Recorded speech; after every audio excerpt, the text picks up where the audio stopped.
जय हिंद। मैं हूं जितेंद्र गौतम और आप देख रहे हैं लोकल वोकल न्यूज़।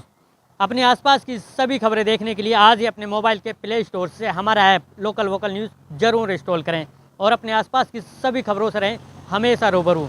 चलिए शुरुआत करते हैं आज के हमारे खास प्रोग्राम गाज़ियाबाद के गर्व में, जिसमें हमारे साथ मौजूद हैं गाज़ियाबाद के एक ऐसे इंटरनेशनल प्लेयर जिन्होंने निशानेबाजी में अपना काफ़ी नाम कमाया है। इनका नाम है राजकुमार। राजकुमार जी, आपसे जानना चाहेंगे आपने किस तरह से शुरुआत की निशानेबाजी में? सर, मैंने निशानेबाजी में जो शुरुआत की है, जब मैं छोटा था तो मेरे को ज़्यादा शौक था कि जो प्लास्टिक टाइप की वो बंदूकें आती हैं, मैं उनसे खेलता था। तो उनसे खेलते खेलते मेरे पिताजी ने मुझे देखा कि मेरा बेटा निशाने सही मार लेता है। जैसे बैलून होता है ना, छोटा छोटा बैलून होता है, मैंने टांग देता साइड में, उसमें फिर मारता था। तो पिताजी कहने लगे, बेटा तुम एक काम करो, शूटिंग सीखो। और शूटिंग सीखने की सलाह मेरे पिताजी ने दी थी। तो उस दौरान मैं पढ़ाई भी कर रहा था, तो टाइमिंग कम था मेरे पास क्या कि करते हैं आपके पिताजी? मेरे पिताजी यूपी पुलिस में हैं। किस पद पर हैं? मेरे पिताजी हेड कांस्टेबल हैं। एक चीज़ और जानना चाहेंगे, जब आपके पिताजी ने आपको सलाह दी, आपने शुरुआत कर दी, तो कैसा रहा आपका सफ़र पूरा ये? अच्छा, सफ़र कुछ इस तरीके से रहा था, जैसे कि जब मैं पढ़ाई कर रहा था, जब मैं कॉलेज से आता था, आने के बाद तो टाइम तो कम रहता था क्योंकि पढ़ाई काफ़ी होती थी। तो उस दौरान पिताजी ने मेरे को खेलते हुए देखा था, तो पिताजी ने मुझसे ये कहा था कि बेटा एक काम करो, आप शूटिंग क्लास ज्वाइन कर लो। और ज्वाइन करने के बाद मैंने अपने ये जो स्टेप है शूटिंग का स्टार्ट कर दिया। तो फिर जब मैंने स्टार्ट किया तो हाल ही में जब भी मैंने जीता था मैंने जीता था उस टाइम कांस्य पदक जीता था। तो कांस्य पदक जीतने के बाद पिताजी को लगा कि हाँ, अच्छा खेल सकता है। तो उस टाइम मैं टाइम नहीं दे पा रहा था अच्छी तरह से।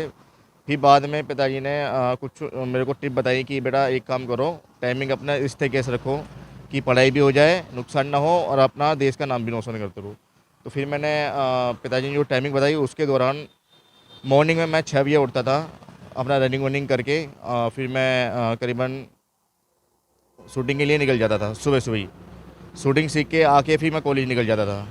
फिर कॉलेज से आके अपना कोचिंग वोचिंग लिया। कोचिंग लेने के बाद फिर शाम को एक क्लास होती थी, वीक में 2 क्लास होती थी मेरी इवनिंग टाइम में। तो उसका टाइम अराउंड यही था, 3 से 4। आपने लगातार कोशिश की, कांस्य पदक जीता। कांस्य पदक जीतने के बाद कैसे इंटरनेशनल प्लेयर बने, वो भी सफ़र जानना चाहेंगे। सर, मैंने 2 बार इंटर और नेशनल खेला है। नेशनल खेलने के बाद जब दूसरी बार मैंने खेला, और जब मैंने खेलते खेलते मेरे गुरुजी जो हैं अनिल कोचिंग, उन्होंने मुझे देखा कि मैं ऊंचे लेवल पे खेल सकता हूं। तो उन्होंने मेरा एक टेस्ट कराया इंटरनेशनल खेलने के लिए। तो उस टेस्ट में मैंने पास कर लिया। जैसे मैंने पास किया, पास करने के बाद फिर मैं कम्बोडी गया। कम्बोडी जाने के बाद वहाँ मैंने जीता गोल्ड मेडल। इंटरनेशनल प्लेयर बन गए, अब आगे की क्या तैयारी है? आगे की तैयारी ये है, अभी देखो हाल ही में आपको पता होगा कि कोरोना चल गया था। उस दौरान हमारा ये 2020 साल जो है बिल्कुल बेकार हो गया। मतलब इसमें कुछ कुछ भी नहीं हुआ, सारा नुकसान नुकसान हुआ है। तो हमारी प्रैक्टिस भी अधूरी रह गई है। तो हमारी प्रैक्टिस अब चालू हो चुकी है और प्रैक्टिस हमारी चल रही है। तो हाल ही में हमारे गुरुजी जो अनिल कौशिक जी हैं, उन्होंने देहरादून में प्रोग्राम रखा है। हाल ही में रखा है, पर अभी अनाउंसमेंट नहीं किया कि कब है।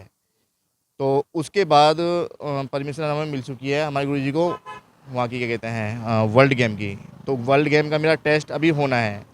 एक टेस्ट मेरा हो चुका है, वो मैंने क्लियर कर लिया है। एक टेस्ट और रह गया है वर्ल्ड गेम में जाने के लिए। वो टेस्ट मेरा पास हो जाएगा तो मैं वर्ल्ड गेम में जाऊंगा फिर। जब आप निशानेबाजी सीख रहे थे, आपके पिताजी का बहुत अच्छा रोल रहा। इसके अलावा घर में भाई बहन होंगे, माता पिता, माँ होंगी, उनका क्या रोल रहा आपके इस निशानेबाजी में? देखो, माता जी का रोल तो ये रहा है कि देखो, माँ का तो रोल यही होता है कि मेरा बेटा खेले, बहुत आगे तक जाए, अफसर बने। बस मेरे माँ का, मेरे पिता का मेरे पे आशीर्वाद रहा, मेरे लिए ये सबसे बड़ी बात है। भाई बहन का तो प्यार है मेरे साथ। अब जो लोग निशानेबाजी सीख रहे हैं, उनको क्या सलाह देंगे कि किस तरह से वो अपने लक्ष्य को पाएँ? मैं उनसे ये कहना चाहूँगा कि पहले तो अपना ये देखें कि किस लाइन में वो जाना चाहते हैं। ज़रूरी नहीं है कि शूटिंग में ही जाएँ, ये किस खेल में वो रुचि लेते हैं। जो खेल में वो रुचि लेते हैं उस खेल में वो खेलें। खेलने के बाद अपने देश का नाम रोशन करें और उसी के साथ साथ अपने आगे की तैयारी करें। तो ये थे हमारे साथ इंटरनेशनल प्लेयर राजकुमार, जिन्होंने बताया कि किस तरह से उनका सफ़र रहा और आगे की क्या तैयारी हैं। ऐसे ही और भी रोचक बातें जानने के लिए हमारे साथ लगातार बने रहे। मैं Jitendra Gautam, local vocal news.